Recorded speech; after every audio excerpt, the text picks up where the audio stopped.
Today I'd like to talk about the balance of recipes. When I started making pastries, I thought that the more stuff I put in my recipes, the better. But over the years, I've learned that more often than not, less is better.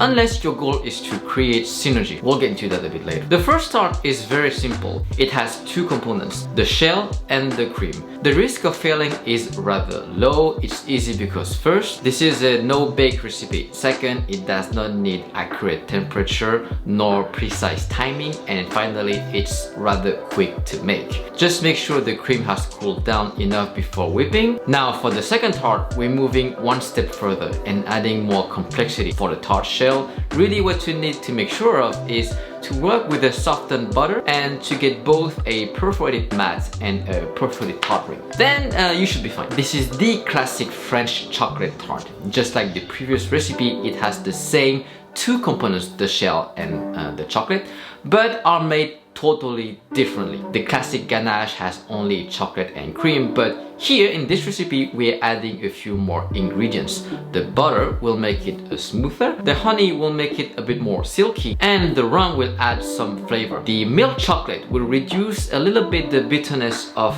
the dark chocolate and add a bit of creaminess. It's all about balance and subtlety. Finally, the 8-hour tart, we are entering the next level of complexity. It takes significantly longer because it needs a long resting time. The tart is made of 6 components instead of 2 in the 2 previous recipes. That's a lot. So what you're looking for here is balance and synergy rather than let's add as much stuff as possible here and there. And so the reason why we cannot use the same ganache as the previous recipe is a matter of, you guessed it, balance. A ganache is very rich and overpowering in taste, which is not a problem when you have only 2 components in your recipe. However, with more components, you need to be very careful because the praline is very rich and we cannot simply add the same ganache.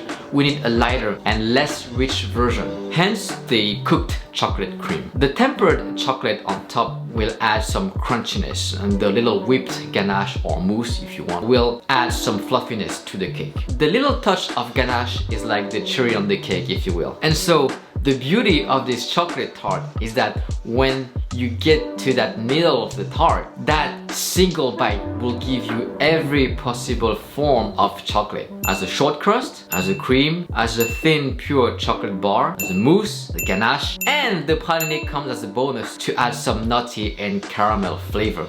That, my friends, is synergy. Everything works together to give you something more than the sum of the parts. That's it for today. I hope you've learned something interesting at least. Don't get me wrong though, I'm still learning. I'm just purely an amateur. So if you have any comments, suggestions or questions, make sure to let them in the comments section below. Please hit the like button if you like the video. That will help me a lot for the YouTube algorithm and stuff. Subscribe if you liked it, obviously. It means that you're supporting the channel. Until next time, bon appétit and see you!